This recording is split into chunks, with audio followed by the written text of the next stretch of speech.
سلامتی ہے میں اور مولانا میں محمد اویس ربانی اس وقت انجینئر محمد علی مرزا کے ساتھ ہوں. آپ کہہ رہے تھے اور آپ سن رہے تھے اور گفتگو اب یہاں تک پہنچی ہے. ظاہر ہے انجینئر محمد علی مرزا اپنے علمی انکشافات کرتے رہتے ہیں مختلف انداز سے. ہو سکتا ہے آپ کو ان کے انداز سے یا پھر گفتار سے یا پھر رویے سے یا پھر لہجے سے اختلاف ہو، مگر کچھ دلائل وہ دیتے ہیں، اس پہ آپ کا کیا تبصرہ ہے یہ جاننے کے لیے مزید آج علمی گفتگو ہوگی. اور آج پروگرام میں خوش آمدید کرنا چاہتا ہوں، میں اور مولانا میں مہمان ہیں انجینئر محمد علی مرزا صاحب. السلام علیکم ورحمۃ اللہ. جی وعلیکم السلام ورحمۃ اللہ وبرکاتہ. ولا حول ولا قوة الا باللہ. اللہم صلی علی محمد وعلی آل محمد. اویس بھائی، جیلم اکیڈمی میں آپ کو ہم ویلکم کہتے ہیں اور خوشی کی بات ہے کہ آپ نے ہماری دعوت قبول کی اور آپ یہاں آئے. جزاک اللہ خیر. Thank you. میں انجینئر صاحب سب سے پہلے موٹا سیدھا سوال آپ کے لہجے میں آپ سے پوچھ لوں. اس پروگرام کے بعد جو میں نے مفتی حنیف قریشی صاحب کے ساتھ کیا، اور اس میں آپ دیکھ رہے تھے کہ میں نے بڑے انداز سے یہ بتایا کہ علمی گفتگو کرتے ہیں، کتابوں کے حوالے دیتے ہیں، تو اس پہ اعتراض کیا ہے. تو جو موٹے اعتراض دنیا بھر سے میرے پاس آئے وہ یہ کہ رویہ آپ کا ایسا کیوں ہے، آپ گستاخی کرتے ہیں، آپ لوگوں کو چھیڑتے ہیں، اور ان کے صوفیاء بزرگ اولیاء کے بارے میں جو زبان آپ استعمال کرتے ہیں ناقابل برداشت ہوتی ہے، کسی نے نہیں کی ہے. اور پھر سب سے بڑھ کے یہ کہ یہ جانتے ہوئے کہ ان کی بڑی فالوئنگ ہے، جیسے آپ کہتے ہیں ویوز جس کے زیادہ ہیں، سبسکرائبر زیادہ ہیں، تو ان کے سبسکرائبر ریئل میں زیادہ ہیں، پھر بھی آپ خیال نہیں کرتے اور آپ لتاڑ دیتے ہیں. کیوں؟ کوئی لتاڑتے نہیں ہیں، ہم بالکل علمی گفتگو کرتے ہیں. ہمیں بتائیں، کیا ہم نے کسی بزرگ کا نام کبھی بگاڑ کے لیا؟ کوئی ثابت تو کرے. اگر مشرکین عرب حضرت ابو طالب کو آ کے یہ شکایت کریں کہ تمہارا بھتیجا ہمارے بتوں کو گالیاں دیتا ہے، تو یہ ان کا سوچنے کا انداز ہے نا. نبی علیہ السلام نے کبھی گالی تو نہیں دی. آپ تو صرف یہ کہتے تھے کہ اللہ سے ہوتا ہے اور بتوں سے کچھ نہیں ہوتا. تو میں جتنی باتیں کر رہا ہوں یہ ان کا کہنا ہے نا. مجھے بتائیں، آج تک کوئی پلانٹ ارتھ پہ نان بریلوی ایسا ہے جو احمد صاحب بریلوی کو اعلیٰ حضرت کہتا ہو سوائے میرے؟ میں اشرف علی تھانوی صاحب کو پورا بولتا ہوں مولانا اشرف علی تھانوی صاحب. اچھا، علی بن عثمان حجویری صاحب. صاحب یہ وہ لفظ ہے جو قرآن میں اللہ تبارک و تعالیٰ نے ہمارے محبوب صلی اللہ علیہ وآلہ وسلم کے ریفرنس سے استعمال کیا ہے. اس سے زیادہ میں کسی کو کیا آنر دے سکتا ہوں؟ یہ کہنا کہ میرا رویہ سخت ہے، تو یہ وہ لوگ مجھ سے بات کر رہے ہیں کہ جو دوسرے فرقوں کو کافر سمجھتے ہیں، گستاخ رسول کہتے ہیں، مشرک کہتے ہیں، ہر وہ گالی. میں تو ساروں کو مسلمان سمجھتا ہوں، سب کے پیچھے نمازیں پڑھنے کا قائل ہوں، سب کو چندے دیتا ہوں جو ان کی زندگی اور موت کا مسئلہ ہے. میں نے تو کوئی کتاب حسام الحرمین لکھ کر اور دیوبند کو واجب القتل اور مرتد قرار نہیں دیا. میں نے المہند لکھ کر بریلویوں کو شیطانی لشکر تو ڈکلیئر نہیں کیا. یہ تو ان کے بزرگ کرتے رہے. میں تو ان سب کے نام احترام سے لیتا ہوں، میں ان کے نظریات سے اختلاف کرتا ہوں. یہ کہتے ہیں نا زبان سخت ہے، وہ زبان نہیں سخت، وہ زبان اتنی علمی ہے کہ ان کی پبلک ان کے گاٹے فٹ ہو گئی ہے کہ انجینئر صاحب تمہاری ایک ایک بات کا جواب دے رہے ہیں، اور جو گستاخانہ عبارتیں تمہاری کتابوں سے نکل رہی ہیں، انہی عبارتوں سے کم درجے کی جو عبارتیں تھیں ان پہ تم نے دوسرے مکاتب فکر کو نیزے کی نوک پہ رکھا ہوا تھا. کل تک اشرف علی تھانوی رسول اللہ کفر و شرک تھا، آج چشتی رسول اللہ نکلا ہے، تو تم کہہ رہے ہو کہ جی یہ معرفت کی بات ہے، کبھی کہہ رہے ہو کتابیں چینج ہو گئی ہیں. ایک جگہ رکو تو صحیح. یہی مفتی حنیف قریشی صاحب جب مناظرہ کر رہے تھے اس وقت نہیں تھا ان کو پتا کہ یہ اندراج بعد میں کسی نے کر دیا، یہ الحاقی عبارتیں ہیں. آج میرے دنیا میں چھوڑے جانے کے بعد ان کو یہ خیال آ گیا کہ جی یہ عبارتیں بعد میں کسی نے داخل کر دی ہیں. اس وقت تو یہ ڈیفینڈ کرتے تھے، اور اس میں بھی آپ کی پوڈ کاسٹ کے اینڈ پہ بھی جا کے انہوں نے ڈیفینڈ کیا چیزوں کو، اور جو انہوں نے لیم ایکسکیوزز رکھے ہیں وہ ہمیشہ سے ان کے یہی ہیں. وہ جو 3 بڑے دلائل ہیں میں نے ان کا ایک ایک کر کے جواب دیا. اگر آپ نے وہ نوٹ کیے، میں آپ مجھ سے پوچھ لیں گے تو میں اس پہ ریبٹل کر لوں گا. جی. اور پہلے ہی مقدمہ یہ ہے، جیسے آپ فرما رہے ہیں کہ آپ سب کو مسلمان مانتے ہیں، باہر لکھا ہوا ہے آپ کسی کی بھی تکفیر کے قائل نہیں ہیں، اس کو رد کرتے ہیں آپ. یعنی آپ مفتی حنیف قریشی کو مسلمان مانتے ہیں، بریلوی حضرات جتنے بھی ہیں اہل سنت. اسی طرح اگر پیچھے چلے جائیں تو آپ خواجہ معین الدین چشتی رحمۃ اللہ علیہ کو بھی مسلمان. جی بالکل، کیوں نہیں. تو پھر کسی مسلمان پہ یہ الزام لگانا کہ وہ اپنا کلمہ پڑھوا رہا ہے، کیا کوئی مسلمان کبھی اللہ کے رسول کے علاوہ اپنا کلمہ پڑھوا سکتا ہے اور پھر وہ مسلمان بھی رہے؟ یہ الزام خود ان کے ماننے والوں نے لگوایا نا. یہ کتابیں چھاپ رہے تھے، اسے معرفت کی بات کہہ کے ڈیفینڈ کیا کرتے تھے. یہ جو گستاخانہ عبارتیں ہیں ان کو ان کے ماننے والوں نے تو آن کیا ہے. اگر یہ آج آن کرنا چھوڑ دیں اور ساتھ یہ بھی مانیں کہ انجینئر صاحب نے ہمیں بتایا، اس سے پہلے ہم اسے آن کرتے تھے، اور پچھلے آلموسٹ 800 سال سے ہم سے یہ مس ہینڈلنگ ہوئی. 633 ہجری میں فوت ہوئے ہیں معین الدین چشتی, آج 1445 ہجری چل رہا ہے. تو 800 سال تک کسی نے ان کو نہیں یہ بتایا کہ یہ لکھا ہوا تھا. یہ زیادہ سے زیادہ کوئی چیز لے کے آتے ہیں تو احمد بریلوی صاحب سے لے کے آتے ہیں کہ انہوں نے فتاوی رضویہ میں لکھا ہے کہ جو چشت کے بزرگ ہیں ان کی جو کتابیں ہیں وہ قابل اعتبار نہیں ہیں. اچھا, لیکن ہم جس کتاب سے حوالہ دے رہے ہیں وہ کتاب سبع سنابل ہے. اس کتاب کی تعریف فتاوی رضویہ میں اعلیٰ حضرت نے خود کی ہے, اور ساتھ انہوں نے لکھا ہے کہ یہ کتاب رسول اللہ کی بارگاہ میں مقبول ہے. اگر اعلیٰ حضرت نے ایسی کتاب کو رسول اللہ کی بارگاہ میں مقبول کہا ہے صلی اللہ علیہ وآلہ وسلم جس میں چشتی رسول اللہ لکھا ہے, تو دو ہی پاسبلٹیز بنتی ہیں سائنٹیفکلی. نمبر 1, اعلیٰ حضرت اگنورینٹ تھے, انہیں پتہ ہی نہیں تھا اس میں چشتی رسول اللہ لکھا ہوا ہے. یہ بھی مان لیں تب بھی ہماری جیت ہے, کیونکہ وہ تو غوث وقت تھے, ان کی بزرگی تو ہوگی فارغ. یہ تو کہتے ہیں دلوں کے حال بزرگ جانتے ہیں. دوسرا, انہیں پتہ تھا اور جان بوجھ کے انہوں نے چھپایا, پھر بھی فارغ. تو یہ فیصلہ کریں انہوں نے کہاں کھڑے ہونا ہے. تو اعلیٰ حضرت اس میں مجرم ہیں, کیونکہ سبع سنابل کی انہوں نے تعریف کی ہے اور الٹا اس کو رسول اللہ کی طرف منسوب کر دیا صلی اللہ علیہ وآلہ وسلم. ایک کتاب جس میں چشتی رسول اللہ لکھا ہوا ہے, اور اعلیٰ حضرت کے زمانے کی چھپی ہوئی فارسی زبان کی سبع سنابل, ان کی کاپیز بھی ہم نے لگائی ہیں. آپ یہ نہیں کہہ سکتے کہ اعلیٰ حضرت کوئی 500 سال پہلے آئے ہیں, ان کو تو 100 سال ہوئے, فوت ہوئے 1921 میں ان کی ڈیتھ ہوئی ہے.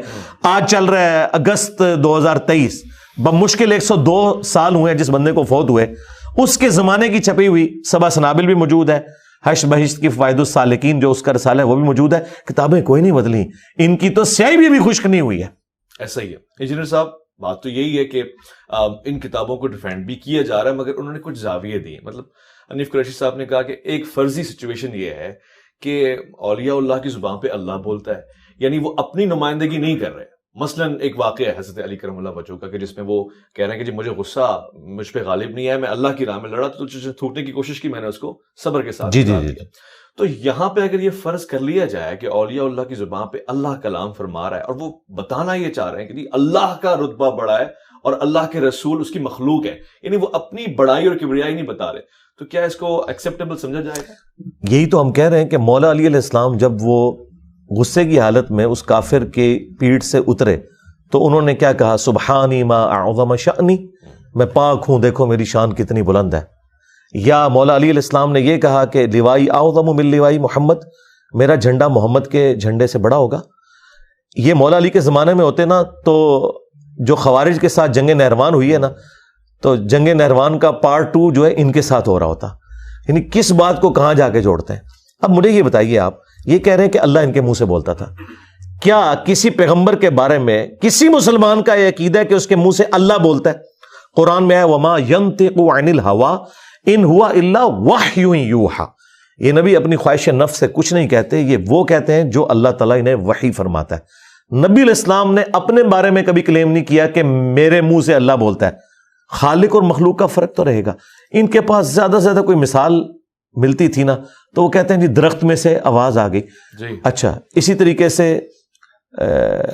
جبل طور کے اوپر اللہ تعالیٰ نے تجلی فرمائی, لیس کمثلہ شیء, اللہ کی مثل کوئی شے نہیں ہے. کیا ان کا یہ عقیدہ ہے کہ اللہ تعالیٰ درخت میں حلول کر گیا تھا؟ نہیں, کبھی بھی نہیں یہ کہیں گے. یا اس پہاڑ کے اندر اللہ تعالیٰ حلول فرما گئے, وہ کہیں گے کہ یہ ساری متشابہات ہیں, ان کی ہم تفصیلات میں نہیں پڑھتے. جب تم اس طرح کی چیزوں کی تفصیلات میں نہیں پڑھتے تو پیغمبروں کے اوپر جھوٹ کیوں مانتے ہو کہ ان کے منہ سے اللہ ویسے بولا؟ تو کل کو آپ یہ کہو گے کہ پیغمبروں کے ذریعے اللہ تعالیٰ نے تجلی فرمائی جس طرح کے جبل طور کے ذریعے تجلی فرمائی, تو بتاؤ کیا نبی علیہ السلام کے ذریعے کوئی اس طرح کی تجلی ہوئی ہے اللہ تعالیٰ کی؟ یہ رسول اللہ کے اوپر جھوٹ باندھ رہے ہیں.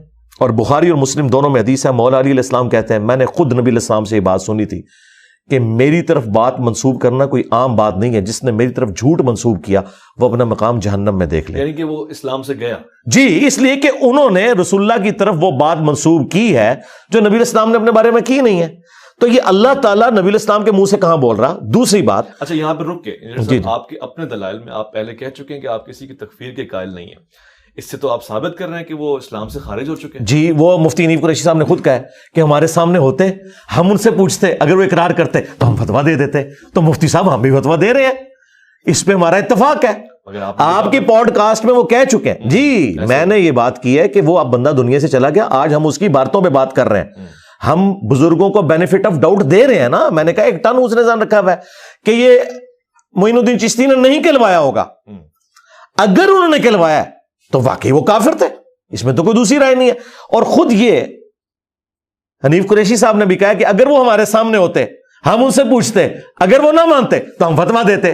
تو مفتی صاحب مان چکے, یہ میرا مقدمہ انہوں نے تسلیم کر لیا ہے کہ فتوا دیتے.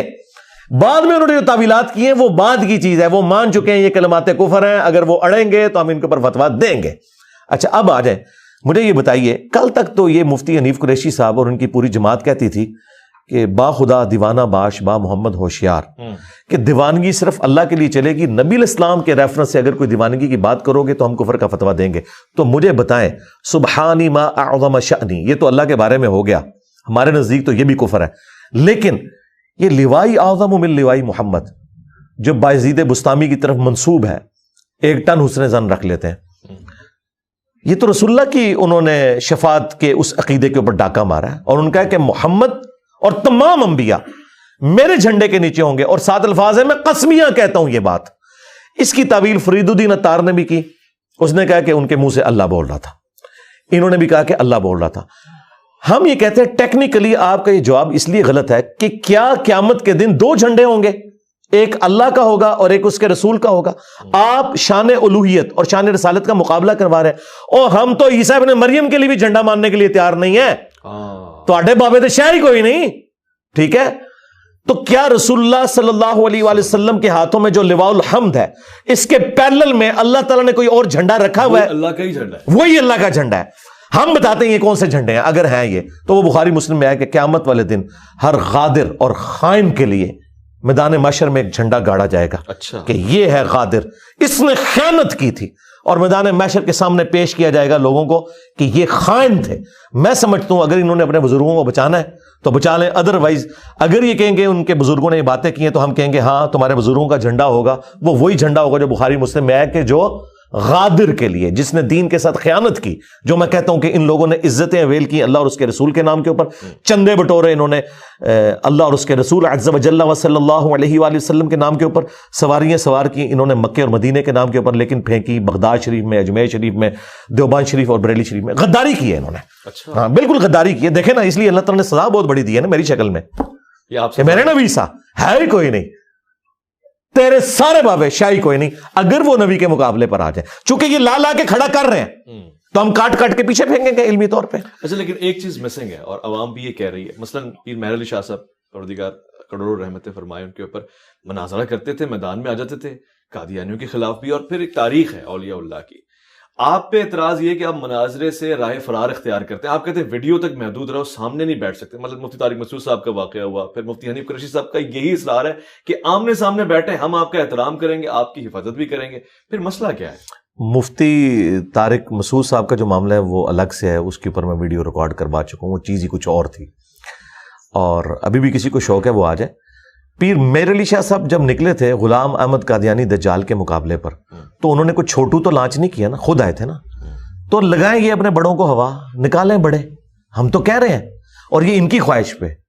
میں نے کبھی رائے فرار نہیں کیا. میں یہ کہہ رہا ہوں کہ اس وقت صرف مولانا فضل الرحمان صاحب کے ہاتھ کے اوپر 5 لاکھ علماء کی بیعت ہے. صحیح, میں ان میں سے کسی عالم کے ساتھ بات کرتا ہوں, 5 لاکھ اور آئیں گے, 5 لاکھ آئیں گے. میرے پاس تو عمر نو بھی ہو, ختم نہیں ہوگا, تو ڈائریکٹ فائنل کھلاؤ مجھے. تمہارے عقیدے کے اوپر برا وقت آیا نا تو بڑا لانچ کرو نا. ہمارے صحابہ کرام پہ جب برا وقت آیا غزوہ حنین میں, بخاری مسلم میں ہے, صرف 80 بندے نبی الاسلام کے ساتھ رہ گئے, تو آپ اکیلے آگے بڑھے. انا النبی لا کذب انا ابن عبد المطلب. تو یہ بھی نکالے نا, میں ہوں مفتی مجیب الرحمان, اس میں کوئی شک نہیں.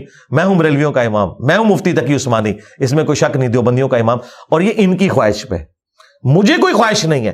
چونکہ یہ کہتے ہیں کہ حق میں ہونے کی دلیل یہ ہے کہ انجینئر سامنے نہیں بیٹھتا, اس کے پیچھے ریزن یہ نہیں کہ میں بیٹھنا نہیں چاہتا. میں کہتا ہوں بڑا لانچ کرو, بڑے کو بٹھاؤ, اور بڑا بیٹھے تو مسئلہ ختم ہو جائے گا. لائیو بیٹھتے ہیں, آپ بے شک اس میں اینکر بن جائیں, ویڈیو ریکارڈ کروائیں, مجھے تو کوئی اعتراض نہیں. آئے آپ ہم سے گستاخانہ باتوں پہ بات کریں, عقیدہ ختم نبوت کے اوپر بات کریں, عقیدہ توحید کے اوپر بات کریں.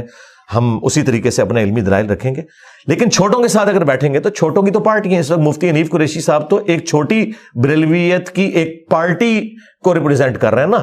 جو ڈومیننٹ پارٹی ہے وہ تو اشرف جلالی یا الیاس قادری پارٹی ہے نا. وہ تو یہ ایک دوسرے کو ناسبی اور رافضی کہتے ہیں.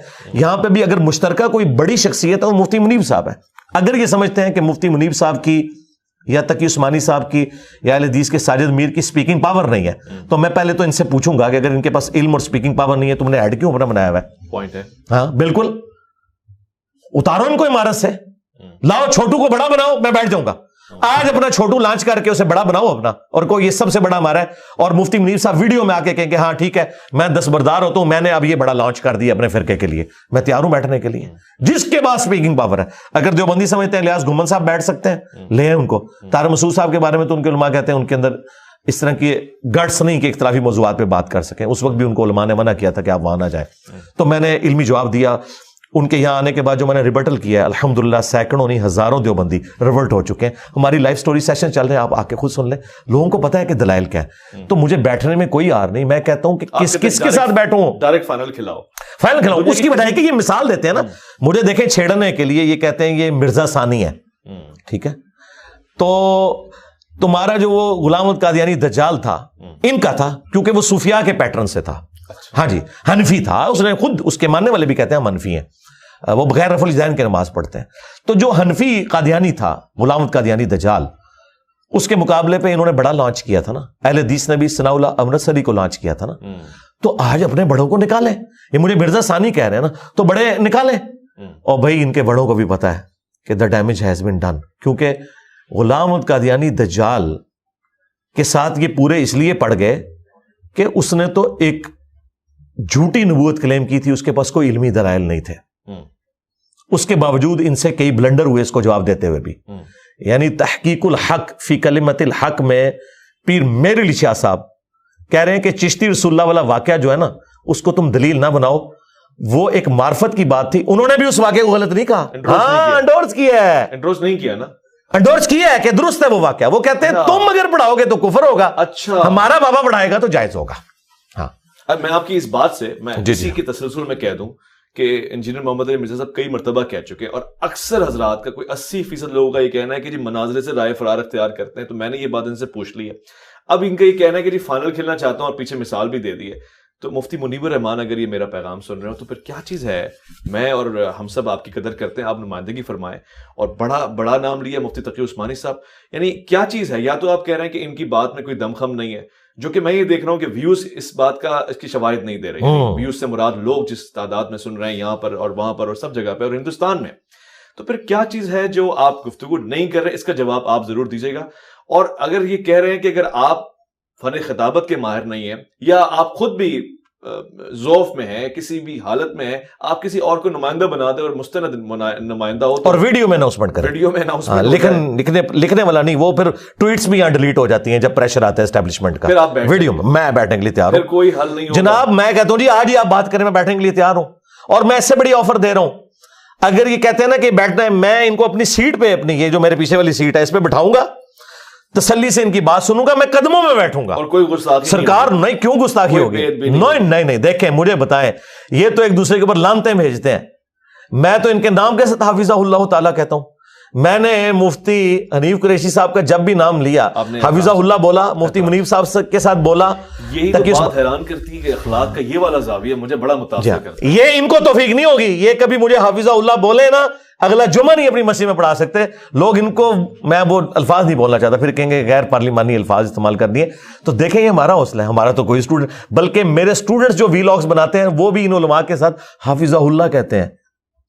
وہ ایک ایک عالم کے ساتھ. مفتی طارق مسعود صاحب جب یہاں پہ جو کچھ کر کے گئے, اس کے جواب میں بھی ہمارے اسٹوڈنٹ نے ویڈیوز بنائی نا, تو مفتی طارق مسعود حافظہ اللہ تعالیٰ کا یہ ریکارڈ ہے. اچھا, یہ بڑا فرق دیکھنے میں آ رہا ہے, یعنی مفتی صاحب کے اور انجینئر صاحب کے. انجینئر صاحب کہہ رہے ہیں حافظہ اللہ, اور وہاں کے لوگ استغفر اللہ لگا رہے ہیں. انجینئر صاحب کے لعنت اللہ لگا رہے ہیں. جی بڑی میں تو اس بات سے آ رہی ہوں اور برائیت کا اظہار کرتا ہوں, یہ ہونا نہیں چاہیے اور یہ اچھا مزاج. اچھا, انجینئر محمد علی مرزا اور ان کی شخصیت کے ارد گرد بہت سارے سوالات گھومتے ہیں. ابھی کوئی چوتھا آپ پہ قاتلانہ حملہ, یعنی کوشش ہوئی ہے اس کی. مجھے تو یہ خبر ملی تو میں حیران تھا, اور میں ایکسپیکٹ کر رہا تھا کہ اکثر ایسی ہوا کہ کوئی نوجوان ہوگا, نابالغ ہوگا, 18 سال کی عمر تھی. میں یہ جاننا چاہ رہا ہوں کہ آپ سے یعنی ایک طرف آپ حفیظ اللہ کہہ رہے ہیں اور دوسری طرف آپ کی جان کی دشمنی بھی ہو رہی ہے، یعنی آپ نشانے پہ ہیں چاروں طرف سے، تو یہ چیز آپ کو پریشان کرتی ہے کہ یہ جو توازن ہے یہ عدم توازن کا شکار ہو چکا ہے، کوئی بھی کسی وقت بھی آپ کے اوپر اپنا دینی فریضہ اتار دے گا پورا کر کے، یہ خوفزدہ کرتی ہے؟ دیکھ لیں، یہ ان کے بزرگوں کی تربیت ہے کہ وہ اس قسم کے لوگ پروڈیوس کر رہے ہیں. میں یہ نہیں کہہ رہا لانچ کر رہے ہیں، پروڈیوس کر رہے ہیں. اور ہماری تربیت یہ ہے کہ ہم ہمیشہ پازیٹیولی لے کے چلتے صوفیہ ہیں. نے تو کبھی کسی کے قتل کی بات نہیں کی، اولیاء اللہ اور صوفیہ کرام تو محبت کا پیغام دیتے رہے اور یہ بات تو سب کہتے ہیں. کاش اس زمانے میں یوٹیوب ہوتا اور ان کی چیزیں کھلتی تو پھر ہم آپ کو بتا سکتے ہیں. مجھے بتائیں، یہ آج کل جو کسٹوڈین ہیں تصوف کے، مزارات کے اوپر بیٹھے ہوئے ہیں، ان کے بارے میں آپ کو کیا آئے دن خبریں نہیں ملتی ہیں؟ پیر اپنے مریدوں کو قتل کروا دیتے ہیں، گدی کی خاطر اپنے بھائیوں کو قتل کروا دیتے ہیں. یہ سارے معاملات اس وقت بھی ہوتے تھے، اس وقت میڈیا نہیں تھا. آج انہوں نے پتہ کیا لیم ایکسکیوز رکھا ہے کہ نہیں پہلے والے ٹھیک تھے، اب والے خراب ہو گئے. جی جن کو آپ ٹھیک کہہ رہے ہیں نا، اس زمانے میں بھی اگر یہ سب کچھ ہوتا تو آپ کہتے ہیں اس سے پہلے والے ٹھیک تھے، اب والے خراب ہو گئے. تو ہمارے پاس تو یہ ساری چیزیں موجود ہیں. یہ سب لوگ خود نہیں تھے قتل کرواتے، حکمرانوں کے ذریعے. حکمران مزارات میں بیٹھتے تھے، حکمران ان کے بینیفیشری ہوتے تھے، یہ ان کے بینیفیشری. جس طرح آپ دیکھ لیں یہ جو فرینچ ریولوشن آئی ہے، اس وقت شہنشاہ تھا اور نیچے ان کے پادری ہوتے تھے، چندے وہ کلیکٹ کرتے تھے، کچھ شہنشاہ کو دیتے تھے، کچھ اپنے پاس رکھتے تھے. پھر ایک دن ریونج سامنے آیا اور آج آپ دیکھ رہے ہیں ویٹیکن سٹی بن گیا ہوا ہے. تو وہ دن دور نہیں ہے کہ یہاں پہ بھی ویٹیکن سٹی بنے گا. آپ چندے کا کوئی نظام یہاں رکھا نہیں ہے. جی یہی اب ہم اس بات کا دعویدار ہیں.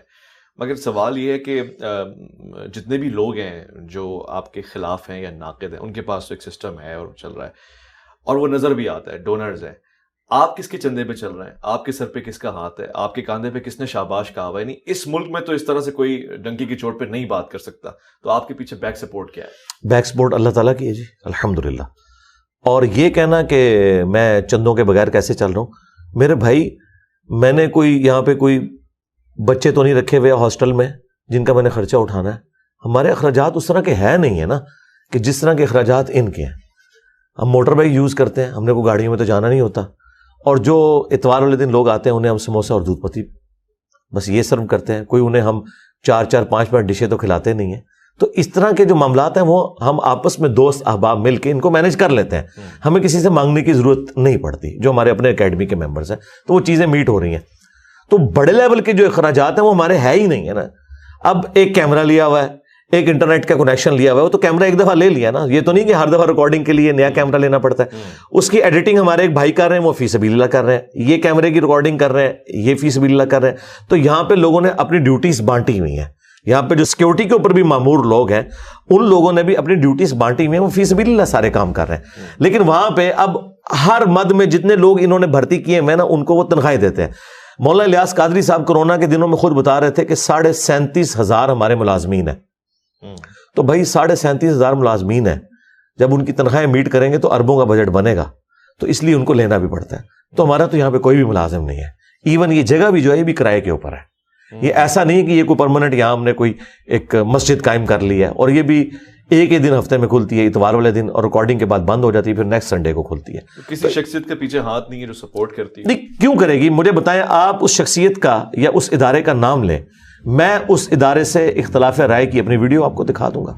ہاں تو بتائیں نا، اگر یہ سمجھتے ہیں کہ میں نے اسٹیبلشمنٹ کا میں اعلی کار بنا ہوں تو اسٹیبلشمنٹ کی جو غلط پالیسیز ہیں جو کافی حد تک اب وہ درست کرنے کی طرف نیت کیے ہوئے ہیں اے پولیٹیکل ہونے کی، تو میں تو اس وقت ان پہ کرٹیسزم کرتا تھا جب انہوں نے جہادی تنظیموں کو پالا ہوا تھا. 2013 میں میری ویڈیوز ریکارڈ ہیں جس میں میں نان اسٹیٹ ایکٹرز کے خلاف بولتا ہوں. آج اگر وہ خود نان اسٹیٹ ایکٹر کے خلاف بولنا شروع ہو گئے ہیں FATF حافظہ اللہ تعالیٰ کی برکت سے، تو میں تو حافظہ اللہ اس سے کہوں گا کیونکہ پاکستان میں سکون آیا اس کی برکت سے. ورنہ ہمیں تو کوئی عقل نہیں آ رہی تھی کہ ہم نے کوئی اپنے آپ کو درست کرنا ہے. یا ضرب عزم حافظہ اللہ تعالیٰ اور رد الفساد حافظہ اللہ تعالیٰ، یہ ساری جو برکات اکٹھی ہوئی ہیں نا، تو یہ الحمدللہ اب نیشن اس کے بینیفٹ دیکھ رہی ہے. لیکن ان تمام چیزوں سے پہلے میں وہی پالیسی رکھتا تھا جو آج رکھتا ہوں. تو آپ یہ کہہ سکتے ہیں کہ اسٹیبلشمنٹ یا ادارے میری پالیسی پہ آ گئے، نہ کہ میں ان کی پالیسی کے اوپر آیا ہوں. تو میں اختلاف رائے تو کرتا ہوں، اللہ کا شکر ہے الحمدللہ.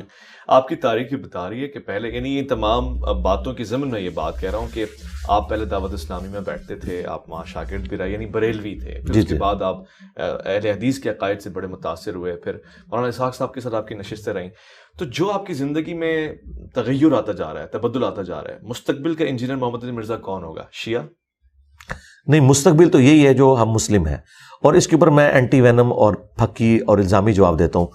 یہ بڑے فخر سے بتاتے تھے سیدنا سلمان فارسی کے بارے میں کہ جی وہ پہلے یہودی تھے, پہلے آتش پرست تھے, پھر یہودی ہوئے, پھر عیسائی ہوئے, پھر نبی اسلام تک پہنچے, پھر مسلمان ہو گئے نا. تو مسلمان کے بعد بندہ کچھ بھی نہیں ہوتا. تو الحمدللہ میں حضرت سلمان فارسی کی سنت پہ عمل کرتے ہوئے سارے فرقے بدل کے اینڈ پہ مسلمان ہو گیا. ماشاءاللہ, یہ جواب ہے. اگر سلمان فارسی اسلام کی حالت میں گئے تو انشاءاللہ ان کا غلام بھی اسلام کی حالت میں دنیا سے جائے گا. آپ خود کو صحابی کے درجے پہ نہیں, درجے پہ نہیں, میں انہیں فالوور ہوں ان کا. ظاہر مثالیں تو میں نے ان کی دینی ہے نا. اگر آج میں اپنے نام کے ساتھ مرزا لگاتا ہوں, لوگ کہتے ہیں کیوں لگاتے ہوں, میں کہتا ہوں یہ صحابہ کی سنت ہے. ابو ذر غفاری, غفاری قبیلے کی نسبت ہے. ابو موسیٰ اشعری, اشعری قبیلے کی نسبت ہے. ابو ہریرہ الدوسی, یہ قبیلے کی نسبت ہے. تو صحابہ اکرام ہی ہمارے لیے رول ماڈل ہیں, ہم نے ان کو ہی لے کے چلنا. بڑے سارے لوگ آپ کو مرزائی اور قادیانی کہہ رہے تھے, آپ نے جس طرح سے رد کیا قادیانیت کا, اور جو چیزیں آپ نے تھیسس کی صورت میں, ویڈیوز کی صورت میں کی ہیں, اب ان لوگوں کے تاثرات کیا ہیں, وہ کہاں گئے؟ جناب ہم نے یہ رد ان کی وجہ سے نہیں کیا, ہم پہلے بھی رد کرتے تھے. لیکن جب انہوں نے یہ سب کچھ کیا تو پھر میں نے وہ رد جو پہلے کرتا تھا وہ دوبارہ سے ریپیٹ کیا, اور ساتھ میں نے چشتی رسول اللہ اور اشعری رسول اللہ کا زخم بھی چھیلا اور اسے کینسر بنا دیا. جناب بلوں میں گھس گئے آپ. اور اس کے باوجود اب بھی جو لوگ ہٹ درمی پہ اترے ہوئے نا, اب وہ کہہ رہے ہیں نہیں قادیانی تو نہیں ہے, قادیانی نواز ہے, یہ کہہ رہے ہیں. اور اس کے لیے وہ مختلف لیم ایکسکیوزز ڈیوائز کرتے ہیں. مجھے بتائیں میں کون سا قادیانی اور قادیانی نواز ہوں کہ جسے پاکستان میں اعلانیہ تبلیغ کرنے کی اجازت ہے؟ قادیانیوں کو تو یہاں تبلیغ کرنے کی اجازت ہی نہیں ہے. اگلے دن یہاں ایف آئی اے نہ پہنچ جائے, ایجنسیز نہ پہنچ جائے.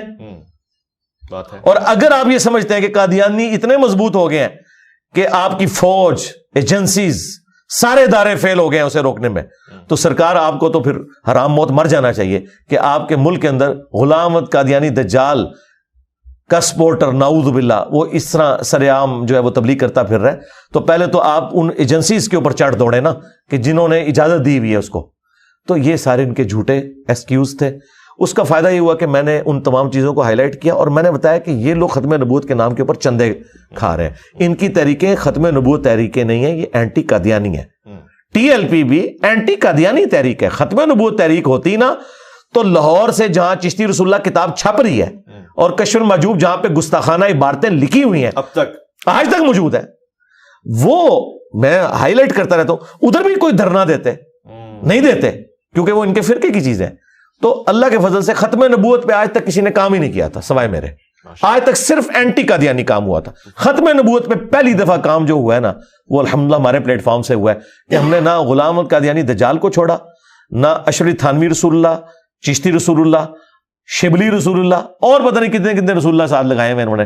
ٹھیک ہے, ایک آپ کے پوڈ کاسٹ سے نیا رسول اللہ بھی سامنے آیا, صادق رسول اللہ, جس پہ آپ نے بھی بڑا پتہ نہیں وہ اظہار آپ کا تعجب کے ساتھ تھا یا داد دینے کے لیے تھا؟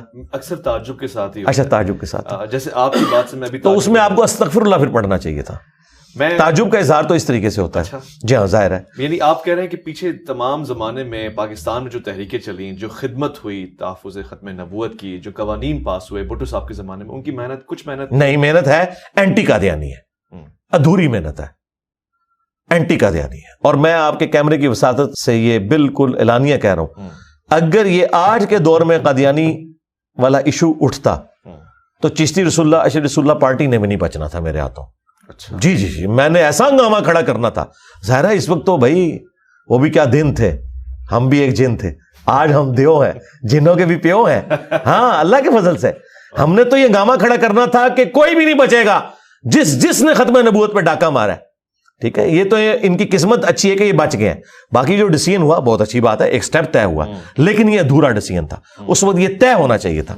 اور آپ کو میں بتاؤں اس طرح کی چیزیں شاہ احمد نورانی صاحب کے سامنے رکھی بھی گئی تھی. جی جی ہاں, انہوں نے کہا تھا کہ بھائی یہ تو دیوبندیوں کی بارتیں ہیں, لیکن وہ میرے کو جاہل تھے, چشتی رسول اللہ لے آتے نا تو ذرا تھوڑا شاہ احمد نورانی صاحب بھی ذرا آ جاتے ان کے قابو میں. تو ان کی خوش قسمتی کہیں اور سمجھ لیں مسلمانوں کی بدقسمتی. لیکن الحمدللہ میں نے اس سے بڑا کام کر دیا اللہ کے فضل سے. ہماری ویڈیوز کی برکت سے گھر گھر تک جو ہے ختم نبوت کا پیغام پہنچ گیا. صرف اینٹی قادیانی نہیں آپ نے رہنا. اور یہاں اینٹی قادیانی میں جو یہ پرسیکیوشن کرتے ہیں نا قادیانیوں کی, میں اس کے بالکل خلاف ہوں. جی پرسیکیوشن کا آپ کو رائٹ نہیں. آپ علمی طریقے سے ان کے عقائد کی غلطیاں ہائی لائٹ کریں تاکہ ان کی نسلیں اسلام میں واپس آئیں. اگر آپ کہیں گے انہیں جینے کا حق نہیں ہے, انہیں نوکریاں نہیں ملنی چاہیے اور انہیں آپ ماریں گے پیٹیں گے, وہ تو الٹا پھر جرمنی میں جا کے بیٹھ گئے, وہاں پولیٹیکل اسائلم لے لیا انہوں نے اور وہاں سے جا کے پوری دنیا کے اندر اپنی شیطنت پھیلا رہے ہیں. اس میں مجرم علماء کو سمجھتا ہوں. اچھا, انہوں نے ان کے غلط رویے ہیں جس کی وجہ سے یہ سارا کچھ ہوا ہے. اچھا, آپ نے علماء کی بات کی, پرسنلی آپ سے پوچھ رہا ہوں, آپ کو کیا لگتا ہے کیوں آپ کو مفتی تقی عثمانی حفظ اللہ تعالیٰ کی طرف سے جواب نہیں آتا, یا مفتی منیب الرحمان حفظ اللہ تعالیٰ کی طرف سے جواب نہیں آتا؟ یعنی بڑے اکابر مشائخ آپ کو رسپونڈ نہیں کر رہے, آپ کو لفٹ ہی نہیں کرا رہے. تو مجھے کوئی ضرورت نہیں لفٹ کی, لفٹ تو میں نے ان کو کروانی ہے. دیکھیں مفتی منیب صاحب سعد رضوی صاحب کو ساتھ بٹھا کے پریس کانفرنس کرتے ہیں جب کے پی میں میلاد کے جلوس پہ عمران خان صاحب کی گورنمنٹ نے جو کچھ کریک ڈاؤن کیا, اور اس ویڈیو کو بمشکل 14,000 لوگوں نے دیکھا. اس سے 3 یا 4 دن کے بعد میں سنڈے والی اپنی مجلس کے اندر اس ٹاپک کو اٹھاتا ہوں اور 24 گھنٹے کے اندر 1.25 لاکھ لوگ دیکھ لیتے ہیں. جو اسپیشلی اس کام کے لیے بیٹھے ہوئے ہیں ان کی ویورشپ آپ دیکھ لیں اور میری ویورشپ دیکھ لیں. مجھے کیا ضرورت ہے؟ مجھے تو لفٹ لینے کی ضرورت نہیں, ان کو لفٹ لینے کی ضرورت ہے. ان کی اپنی ویڈیوز کی ویورشپ دیکھ لیں, تقی عثمانی صاحب کی بھی اور مفتی منیب صاحب کی بھی. پھر کیوں جواب ہمارے کسی ایک اسٹوڈنٹ کے چھوٹے سے چینل کی ویورشپ کا بھی وہ مقابلہ نہیں کرتے. اچھا, جواب اس لیے نہیں دیتے, 2 وجوہات ہو سکتی ہیں. جو اصل وجہ ہے وہ یہ ہے کہ انہیں پتا ہے کہ ان باتوں کا جواب کوئی نہیں, اور اگر ہم نے جواب دیا اور انجینئر اسے ریبٹل کرے گا تو ہمارے فرقے نے جو آندہ 30 سالوں میں ختم ہونا ہے وہ 3 سالوں میں ختم ہو جائے گا. اچھا, آندہ 30 سالوں میں ختم ہونے والے ہیں؟ ہاں بالکل انشاءاللہ تعالیٰ. وہ دیکھیں علمی موت تو مر چکے ہیں. اچھا, اب کون ہے مجھے بتائیں, کوئی بندے میرے سامنے آگے بتائیں نا کہ میں آج سے 1 ہفتہ پہلے دیوبندی ہوا, آئے ہمارے لائیو سیشنز کے اندر روزانہ سینکڑوں لوگ کیوں میں لگے ہوئے ہیں کہ ہم نے اپنا فرقہ کیوں چھوڑا. یہ بھی ذرا کوئی بتائیں کسی کوئی بندہ فرقہ چھوڑ کے آیا ہے. تبلیغی جماعت لاکھوں میں لوگوں کو تبلیغی نہیں, تبلیغ وہ اس لیے کہ نسلاً جو دیوبندی تھے انہیں دیوبندی کر رہی ہے. میں کہہ رہا ہوں نیا بندہ لے کے آئے کہ یہ پڑھا لکھا نوجوان تھا جو کٹر اہل حدیث تھا اور ہم نے اسے تبلیغی جماعت میں لے آئے. ذرا ایک بندہ پروڈیوس کریں گے, نہیں کر سکتے. اچھا, آپ اس طرف واپس ہیں جو آپ یہ بات کر رہے تھے نا علماء والی. علماء اس لیے جواب نہیں دیتے, انہیں پتا ہے کہ ہمارے فرقے کا بچنا کچھ نہیں ہے. لیکن پبلک کو ان کے چھوٹے چھوٹے جو ساتھ کارندے ہیں وہ یہ کہیں گے نہیں مفتی صاحب کو تو لیول بہت بڑا ہے, اس لیے وہ اس کو اہمیت ہی نہیں دیتے. بھئی اگر اہمیت وہ نہیں دے رہے ہیں تو پوری دنیا کے علماء سارے فرقوں کے مجھے کیوں ٹارگٹ کیے ہوئے ہیں؟ صرف میرے علاوہ کوئی بندہ آپ نے دیکھا جس کے خلاف کوئی کلپ سارے علماء بنا رہے ہو؟ دنیا کی ہر مسجد میں میرے خلاف جمعہ پڑھایا جا رہا ہے. تو جب میں تمہارا ڈرونا خواب بنا ہوں اور یہ ڈرونا خواب ہونے کے باوجود تم کہہ رہے ہو کوئی فطرہ نہیں ہے, تو ٹھیک ہے سکون کرو. آئے دن کہتے ہو ہم دھرنا دیں گے, ہم FIR کٹوائیں گے. بھائی مصیبت تو تمہیں پڑی ہوئی ہے, تو تمہارے لیے میں نے آسانی کر دی ہے کہ بڑا لانچ کرو, اسے باہر نکالو. انہیں پتہ ہے کہ بڑا لانچ ہوا اس کے ساتھ بھی وہی کچھ ہونا ہے جو باقیوں کے ساتھ ہو رہا ہے. دلائل تو اس کے بعد بھی وہی ہے. اچھا, ہاں, بریلویوں کے پاس کون سی ایسی دلیل ہے جو مجھے نہیں پہلے پتا, میں خود بریلوی رہا ہوں, تو جواب تو اس نے دے دینا ہے. تو پھر ہمارے پاس کوئی لیم ایکسکیوز نہیں رہے گا کہ ہاں فلاں بڑا تھا ہمارا, وہ اگر آتا مقابلے میں تو ہم ہرا لیتے. وہ انہوں نے اپنے سارے ٹارزن لانچ کیے ہوئے ہیں, وہ ٹارزن سارے ہیں سامنے, ان کے پاس کوئی جواب نہیں ہے. تو مفتی تقی عثمانی صاحب یا مفتی منیب الرحمان صاحب, ان لوگوں کے پاس کوئی ایسی دلیل موجود نہیں ہے جو انہوں نے آ کے پبلک کو ایسی بتانی ہے کہ یہ اپنے بزرگوں کی گستاخانہ عبارتوں کا دفاع کر سکیں یا اپنے عقائد کا دفاع کر سکیں. اوکے, ہندوستان میں کسی عالم دین سے زیادہ متاثر ہیں اب جو آپ کو لگتا ہے اس نے واقعی کام کیا ہے؟ میں کہتا ہوں جنہوں نے بھی کام کیا ہے اور اچھا کام کیا, میں ان کی تعریف کرتا ہوں. مثلاً احمد بریلوی صاحب بڑا اچھا کام کیا ہے کہ انہوں نے بتایا کہ دیوبندی گستاخ رسول ہے. بڑا اچھا کام کیا انہوں نے, ورنہ ہمیں نہ پتا چلتا. اور اس کے جواب میں جو دیوبندیوں نے بڑا اچھا کام کیا ہے کہ انہوں نے بتایا کہ احمد بریلوی اور ان کی جماعت ایک شیطانی لشکر ہے جو ہم پہ حملہ آور ہوا ہے. تو اگر ہمیں یہ نہ بتاتے کہ شیطانی لشکر ہے تو مجھے کیسے پتا چلتا؟ اب اس کو آپ ٹونٹ سمجھ رہے ہوں گے. اگر ٹونٹ سمجھ رہے ہیں تو سب سے پہلے لعنت بھیجیں ان کے اوپر جنہوں نے یہ کام کیے ہیں. اگر آپ ان پہ لعنتیں نہیں بھیج رہے تو میری بات کو ٹونٹ نہ لیں, پھر پازیٹیو لیں. ایک ٹکٹ میں آپ کو 2 مزے تو میں نہیں کرنے دوں گا نا. ہاں, میں ایک مزہ بھی نہیں کرنے دوں گا. ایک طرف کھڑے ہو نا. اگر آپ کہتے ہیں انہوں نے اچھا کام کیا تو میں اچھی تعریف کروں. اگر آپ کہہ رہے ہیں برا کام کیا تو آپ نے میرا مقدمہ مان لیا, کہاں جائیں گے؟ تو جس نے جو اچھا کام کیا ہے بہت اچھی بات ہے کہ وہ اس کے ذریعے ایک سٹیپ انہوں نے طے کروایا. اب آ جائیں آپ, اگر یہ بنیاد آپ نے بنانی ہے نا تو سب سے اچھا کام کیا ہے اس گورے نے جس نے پرنٹنگ پریس بنایا ہے. ورنہ صدیوں سے ہمارے بزرگان دین صرف نگاہیں مار کے لوگوں کو جلایا کرتے تھے. آج تک پرنٹنگ پریس بنا کے کسی نے نگاہ مار کے قرآن پاک کے 1 لاکھ نسخے تیار نہیں کیے. وہ گورے سے ہمیں پرنٹنگ پریس لینا پڑا ہے. ٹھیک ہے, انہوں نے ہی پرنٹ کیا. یہ تو صرف جلا کے راکھ کر سکتے ہیں اور کچھ نہیں کر سکتے. تو اگر خدمت کی ہے تو انٹرنیٹ کی خدمت ہے, یوٹیوب کی خدمت ہے, ویڈیو کیمرے کی خدمت ہے. معذرت کے ساتھ اس میں کسی اجمیر شریف والوں کا کوئی کیمرہ نہیں, کسی بغداشی والوں نے کوئی انٹرنیٹ کنیکشن نہیں دیا. یہ سب کچھ گوروں نے کیا ہے, تو سلام ہے ان کو. اگر آپ کہتے ہیں دین کی خدمت تو سب سے پہلے سلام ہے گوروں کو, جن کی وجہ سے آج پوری دنیا کے اندر ہماری آواز سنی جا رہی ہے. اس کے بعد یہ کہیں گے ہمارے بزرگوں نے کلمہ پڑھایا. ہم کہتے ہیں بالکل اچھی بات ہے, اللہ تعالیٰ انہیں جزائے خیر دے گا, لیکن اس کی بنیاد پہ ہم ان کے غلط نظریات لے لیں تو یہ نہیں ہوگا. کیوں کہ ڈاکٹر ذاکر نائک نے بھی تو سینکڑوں ہندوؤں کو کلمہ پڑھایا, تو سلطان الہند ڈاکٹر ذاکر نائک کیوں نہیں ہے؟ اس کو تو مفتی حنیف قریشی صاحب کہتے ہیں ذاکر نالائق, اور ایک اور بریلویوں کا مفتی کہتا ہے ذکر نالائق.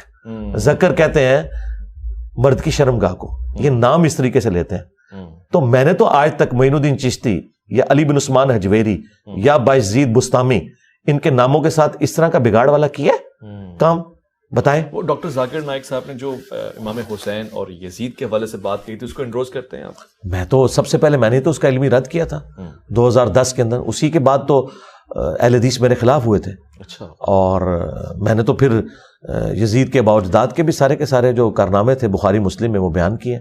میں تو اس چیز کو انڈورس نہیں کرتا, لیکن میں یہ کہتا ہوں کہ ڈاکٹر ذاکر نائک نے یزید والا جو مسئلہ مس ہینڈل کیا, اس سے بڑا مس ہینڈلنگ والا معاملہ ختم نبوت کا ہے. چشتی رسول اللہ اور اشرفی رسول اللہ, اس کا جو ویٹیج ہے گندگی کا وہ زیادہ ہے اس سے. تو اس لیے میں اس کے اوپر زیادہ ایمفسائز کرتا ہوں اور زیادہ, اور اس کے اوپر بھی کرتا ہوں ڈاکٹر ذاکر نائک کے خلاف جتنی ویڈیوز ہیں علمی, یا وہ میری ہیں یا اکا دکا ویڈیو ڈاکٹر تعلق قادری کی ہے یا ہمارے مولانا ساگ صاحب کی ایک ویڈیو ہے, باقی ایک پوری سیریل اس حوالے سے وہ صرف میں نے ریکارڈ کروائی. ٹھیک. اچھا, میں نے جیسے آپ سے بڑی تفصیلی گفتگو کی, اور آخری سوال ہے, میں نے آپ سے پوچھا کہ وہ لوگ کیوں نہیں آتے, آپ نے بتایا مجھے لگتا ہے یہ وجوہات ہیں. ظاہر ہے میں نے آپ کی ویڈیوز ان کو بھی دکھائیں, لنکس بھی بھیجے, اور یہ ساری بات ہے. اب میں ان کا کچھ جواب بھی لے کر آیا ہوں. جی جی. اور ان کا یہ کہنا ہے, اور مجھے لگتا ہے بڑا کوئی عقلی مطالبہ ہے ان کا. وہ یہ کہتے ہیں کہ مثلا شاہد آفریدی ہے یا کوئی اچھا کرکٹ کا پلیئر ہے, اس کو کوئی گلی کا بچہ کہے کہ جی میرے ساتھ کرکٹ کھیلو, میں چیلنج کر رہا ہوں تو میں بال کرواؤں گا, تو وہ اس سے پوچھتے ہیں جی آپ کی ہسٹری کیا ہے, آپ کہاں سے سیکھے ہیں کرکٹ کو, کہاں کھیلتے ہیں آپ, کون سے گراؤنڈ میں. بزرگوں کا یہ کہنا ہے کہ انجینئر محمد علی مرزا سے پوچھو کہ کس مدرسے سے پڑھے ہیں, کہاں سے آپ نے فراغت حاصل کی ہے, آپ تو انجینئر ہیں. ان سوالات کا کیا جواب دیں گے بفور یو چیلنج دیم؟ یہ جواب تو میں نے کب سے دفنا دیے, اور جو لوگ یہ چیزیں سامنے رکھتے تھے وہ اب رو رہے ہیں کہ ہم نے یہ بات کیوں انجینئر کے سامنے کی. ایک ہی ہمارے پاس لیم ایکسکیوز تھا, اور اس کے ساتھ جو کچھ میں نے کیا ہے. سب سے پہلی بات یہ ہے, کرکٹر کی مثال دینا, ڈاکٹر کی مثال دینا, انجینئر کی مثال دینا ریلیجن کے پوائنٹ آف ویو سے وہ بالکل غلط ہے. اس کی وجہ یہ ہے کہ علم دین حاصل کرنا ہر مسلمان مرد و عورت کے اوپر فرض ہے, کرکٹر بننا ہر مرد و عورت کے اوپر فرض نہیں ہے. تو دین کا بیسک نالج تو ہر بندے نے حاصل کرنا ہے. لہٰذا یہ ڈیمانڈ ہی غلط ہے کہ ریلیجن کے اوپر انجینئر صاحب کے پاس اتھارٹی کہاں سے آئی. ہمیں اتھارٹی دی ہے قرآن نے, کنتم خیر امۃ اخرجت للناس تأمرون بالمعروف وتنہون عن المنکر, تم سب سے بہترین امت ہو جو لوگوں کے نفع کے لیے نکالے گئے, نیکی کا حکم دیتے ہو, برائی سے روکتے ہو. تو یہ ہے پہلی ڈگری ہماری جو ہر مسلمان کی ہے, کنتم خیر امۃ, پوری امت. اچھا, دوسری ڈگری صحیح بخاری میں ہے, بلغوا عنی ولو آیہ, پہنچا دو میری طرف سے خواہ تمہیں ایک آیت ہی آتی ہو. نبی علیہ السلام نے یہ کہا کہ پوری ڈگری لینی ہے, اور پوری ڈگری کی بات کریں تو کسی عالم دین کے پاس پوری ڈگری نہیں, انکلوڈنگ مفتی تقی عثمانی اور مفتی منیب الرحمان. 1000 آیات قرآن کی سائنٹیفک فیکٹس کے اوپر ہیں, اس کی تشریح تو میں ان سے بہتر کر سکتا ہوں, اس میں تو وہ میرے اسٹوڈنٹ بنیں گے. تو اس کی بنیاد پہ کیا میں انہیں جاہل کہنا شروع کر دوں گا؟ ان کو سائنس آتی ہے, مجھے بتائیں, انہوں نے سائنس پڑھی ہوئی ہے, میں اپلائیڈ سائنسز کا اسٹوڈنٹ ہوں, میکینیکل انجینئرنگ میں نے کی ہوئی ہے. میں نے تو آج تک دعویٰ نہیں کیا کہ کوئی مفتی یہ بات نہ کرے. آپ نے کتنی کتابیں لکھی مفتی تقی عثمانی صاحب نے؟ جی میں آگے آ رہا ہوں. جی. تیسری بات, آج اگر کوئی مفتی سورج گرہن اور چاند گرہن کو سمجھانے کے لیے اپنے آڈینس کو بتاتا ہے کہ چاند گرہن کس وقت لگتا ہے اور سورج گرہن کس وقت لگتا ہے, کہ سورج گرہن اس وقت لگتا ہے کہ جب چاند سورج اور زمین کے درمیان آتا ہے. آج تک کسی آڈینس نے پوچھا کہ حضرت آپ تو سائنٹسٹ نہیں, آپ یہ بات کیوں کر رہے ہیں؟ وہ کیا کہے گا؟ بھائی میرے فیکٹ سے اختلاف کر کے بتاؤ میں غلط کہہ رہا ہوں کہ نہیں, یہی کہے گا نا. یہ تو نہیں کہے گا میرے پاس ڈگری نہیں ہے تو میں اس کو بیان ہی نہیں کروں گا. اسی طریقے سے ایک اور مثال, مفتی صاحب نے اپنے گھر میں ایئر کنڈیشن لگانا ہو اور اس کا انٹرنل یونٹ وہ کاریگر تھوڑا سا ٹیڑھا لگا دے اور آپ کے سامنے وہ لگ رہا ہے, تو مفتی صاحب یہ نہیں کہیں گے کہ اس کو سیدھا کرو, آگے سے کہا تیرے پاس ڈگری ہے, یہ کام تو میرا ہے. کہ یار ڈگری کو چھوڑو, لیکن مجھے نظر آ رہا ہے کہ غلط ہے, تو سرکار مجھے نظر آ رہا ہے چشتی رسول اللہ کفر ہے, اشرف تھانوی رسول اللہ کفر ہے, مجھے تو نظر آ رہا ہے, یہ میرا بنیادی عقیدہ ہے. پانچویں دلیل, اگر آپ کو پرائمری اسکول کا بچہ آ کے یہ کہے کہ سورۃ البقرہ کی آیت نمبر 279 میں لکھا ہے کہ جو سود کھاتا ہے اللہ اور اس کے رسول عز و جل و صلی اللہ علیہ وآلہ وسلم کا اعلان جنگ ہے, تو آپ اسے یہ کہیں گے کہ جاؤ پہلے ڈگری لے کے آؤ, لہٰذا میں یہ بات نہیں مانتا. اگر آپ یہ بات کریں گے تو آپ مفتی کے آپ کافر ہو جائیں گے. آپ کا کام ہے آپ اسے دیکھیں, اس ریفرنس کو چیک کریں. ہم بھی ریفرنس دیکھ رہے ہیں. چھٹی دلیل دیکھیں, میں ایک ترتیب سے صحیح بخاری میں کہ شیطان نے انسانی شکل میں آ کے آیت الکرسی کا وظیفہ سکھایا حضرت ابو ہریرہ کو. نبی علیہ السلام نے کیا فرمایا؟ ہے شیطان تھا لیکن بات سچی کی. اگر شیطان سچی بات کرے تو لے لے, انجینئر صاحب کریں تو نہ لے. اور ساتویں دلیل جہنم کے 7 دروازوں کی نسبت سے, چلے طواف کعبہ کے 7 چکروں کی نسبت سے, یہ 7 دلائل ہیں. 6 دلائل میں آپ کے سامنے رکھ چکا ہوں. 7ویں دلیل یہ ہے کہ جامعہ ترمذی میں حدیث موجود ہے, اس کو سپورٹو ابن عباس کا بھی قول ہے کہ حکمت مؤمن کی گم شدہ میراث ہے, جہاں سے بھی ملے لے لو. مجھے بتائیں, آپ سب کچھ تو غیر مسلموں سے لے رہے ہیں, وہاں تو آپ نہیں کہہ رہے ان کے پاس کوئی ڈگری نہیں ہے. صحیح, ٹھیک ہے. یہاں جب باری آئی ہے تو آپ ڈگریوں کی بات کر رہے ہیں. آپ بات کو چیلنج کرو. اگر میں کہہ رہا ہوں قرآن میں لکھا ہے نہ نکلے مجھے پکڑو, حدیث میں یہ لکھا ہے نہ نکلے مجھے پکڑو. چونکہ انہیں پتا ہے کہ سب کچھ نکل آیا اور ہم نے چھپایا ہوا تھا, اب ہم کیا کریں؟ میں آپ کو ایک مثال کے طور پر, تقی عثمانی صاحب کے بارے میں بڑا زوم ہے نا, ان کو مفتی اعظم پاکستان کہتے ہیں ان کے ماننے والے. تو کیا بریلوی مانتے ہیں مفتی اعظم پاکستان؟ کیوں نہیں مانتے؟ ڈگری مان لی. 8ویں دلیل جنت کے 8 دروازوں کی نسبت سے. مجھے بتائیں کیا بریلویوں کے علماء کی ڈگری کو عام دیوبندی نے مان لیا؟ وہ تو کہتے ہیں یہ تو مشرک ہے. اور عام بریلوی دیوبندیوں کے بڑے مفتی کو کہتا ہے گستاخ رسول. ڈگری کو چھوڑ دیں, وہ تو اس کا اسلامی مشکوک مانتا ہے. میں نے 8 دلائل آپ کے سامنے رکھیں گے, یہ خود بھی ایک دوسرے کی ڈگری مانتے ہیں, تو میری ڈگری کہاں سے انہوں نے ماننی ہے؟ ڈگری کی تو ضرورت ہی نہیں, میں تو دلائل سامنے رکھ رہا ہوں. تقی عثمانی صاحب نے خلافت و ملوکیت کا جواب اپنے زوم میں دینے کے لیے مولانا مودودی رحمہ اللہ کے اوپر گرفت کی کہ انہوں نے کہا کہ حضرت معاویہ رضی اللہ عنہ کے دور میں سب و شتم ہوتا تھا ممبروں سے مولا علی علیہ السلام کے اوپر. تو ان کا یہ بالکل جھوٹ ہے. وہ بخاری میں تو ہے سب ہوتا تھا, اور سب کا مطلب تنقید ہے. اور یہ وہ جملہ ہے جو مفتی سے لے کے پبلک تک دیوبندیوں کو تقی عثمانی صاحب نے رٹوا دیا. یہ حدیث جو تھی نا بخاری کے اندر, یہ حدیث کا ایک طریق مسلم میں بھی ہے. اچھا جی, 6229 انٹرنیشنل نمبرنگ کے مطابق. اس میں پتا کیا لکھا ہوا ہے کہ آل مروان میں سے جب ایک شخص حاکم مدینہ بنا, یعنی بنو امیہ کا حاکم, اس نے سہل ابن سعد الساعدی کو ممبر پر بلا کر کہا کہ تم ابو تراب علی ابن ابی طالب پر لعنت کرو, اور اس میں الفاظ ہیں کہو لعن اللہ ابا تراب. اللہ اکبر. بخاری میں سب کے الفاظ تھے, مسلم کی حدیث میں امام مسلم نے لعن اللہ ابا تراب نقل کیے, لہذا سب کا ترجمہ ہے لعنت. مفتی تقی عثمانی نے اپنی کتاب میں اگر یہ جھوٹ جو لکھا کہ یہ سب تنقید ہوتی تھی, اور میں سے یہ بھی پوچھوں گا کہ یہ حضرت علی پہ تنقید کرنا ثواب کا کام ہے؟ اللہ اکبر. اس نے جھوٹ اپنی پبلک کو سکھایا کہ یہ سب تنقید تھا, لعنت نہیں ہوتی تھی. وہ حدیث مسلم میں 6229 تھی, اس میں واضح موجود تھا لعن اللہ ابا تراب. اگر تو تقی عثمانی نے یہ جان بوجھ کے جھوٹ بولا تو یہ عالم کہلانے کا حقدار نہیں ہے, اس نے منافقت کی ہے. لیکن میں یہ نہیں کہتا, میں تو حافظ اللہ کہتا ہوں. میرا خیال ہے یہ جاہل تھے اس ٹاپک سے. اور یہی میرا عقیدہ ان کے چھوٹے علماء کے بارے میں ہے کہ اکثر ٹاپکس جو مخالفین کے اس کے بارے میں یہ جاہل ہیں. میں کیوں ان کے حساب کے اوپر سوار ہو گیا ہوں؟ بھائی میں سارے فرقوں کے پاس رہا ہوں, میں نے ساروں کے دلائل سیکھے, اس کے بعد میں ان کے اوپر مسلط ہوں الحمدللہ. اچھا, آپ ظاہر انسان ہی ہے, آپ یہ دعویٰ تو نہیں کر رہے کہ آپ پیغمبر ہیں. جی جی, جی جی, نہ آپ سے بھی غلطیاں جی جی ہوتی ہیں غلطیاں. سب سے بڑی غلطی جس پہ آپ ریگریٹ کرتے ہیں جی, علمی محاذ پہ کوئی غلطی ہو گئی؟